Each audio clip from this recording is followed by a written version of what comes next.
Since Trump has decided to make his stay in Mar-a-Lago a permanent vacation, I asked Allana Harkin to find out how Palm Beach residents are feeling about him these days. This guy, whose name I'm never saying again, has been washed out of the White House, nixed from New York, and axed from Atlantic City. Oh yeah, look at that casino implode. Oh God, let's watch it again. Oh yeah, that's it right there. Work it. Sorry. Anyways, this failed vodka vendor is now banished to Mar-a-Lago on the island of Palm Beach, Florida. But because I can't let shit go, I friggin' swam there, in my clothes, which didn't get wet, to find out what this horrid hellhole is really like. It's like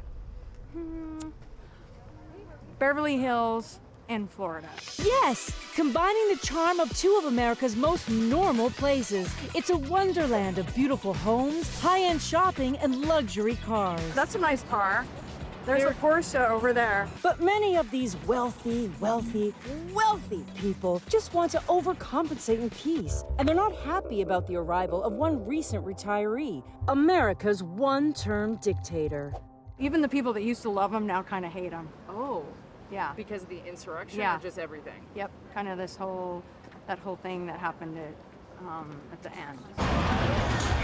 Yes, that whole thing that happened at the end. Awesome selfie, asshole. Palm Beach resident Larry Lamer authored a juicy history of Mar-a-Lago. Which is, please take this as a compliment, it's super bitchy. Yeah. As Lamer explains, the insurrection insulted the island's ideals. In terms of politics, they care only about two things: low taxes and a roaring stock market. Hey, Trump delivered, so they were Trump supporters. But the insurrection brought something totally different, and they turned on it. So all the sort of the racism, the blowing out trans rights, children in cages, Right. none of that stuff was bugging anybody? Are you kidding? No. Oh! What bugs them is that the unsuccessful steak salesman has settled at Mar-a-Lago. That violates a 1993 agreement that no members could live there permanently. But of course... He's never made a rule in his life. Ha-ha! Sex for you, Palm Beach. New York's not taking him back. And maybe his return is a kind of cosmic karma. As Larry tells it, Palm Beach society is partly to blame for the previous president. When you go to Mar-a-Lago, Trump goes around and comes up to your table, and he says, "Isn't this the most fantastic steak you've ever had in your life?" And you look down at it, and it's kind of pathetic. It's nothing but gristle. But what do you say to him? "Donald, this is incredible. I'm so blessed to be here this evening. I've never in my life had such a steak." Oh, this is how we got here, Larry. Because people were telling him that his burnt steak was good. Exactly. Then he became president. Exactly. And how did people in Palm Beach feel about that? Well, they were excited to share their point of view. I don't believe in opinions.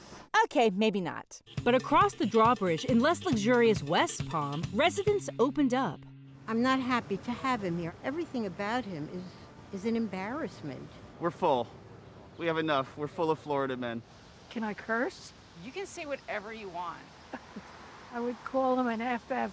Ah, yes, that's Granny for face.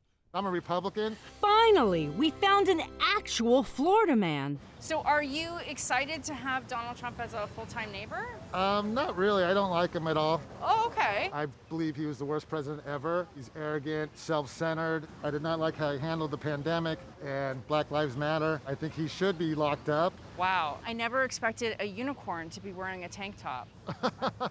In Palm Beach, signs have started to mysteriously appear, warning residents about their new neighbor. Meanwhile, some residents have lawyered up, trying to get the town council to enforce the agreement.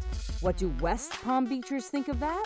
I don't care how white people on the island spend their money, and if they want to sue him, it's great. Sue his ass. This ass has done plenty of suing himself. Lawsuits to turn Mar-a-Lago into a club, lawsuits to change flight paths, lawsuits over the height of a flag. He stuck it to this town.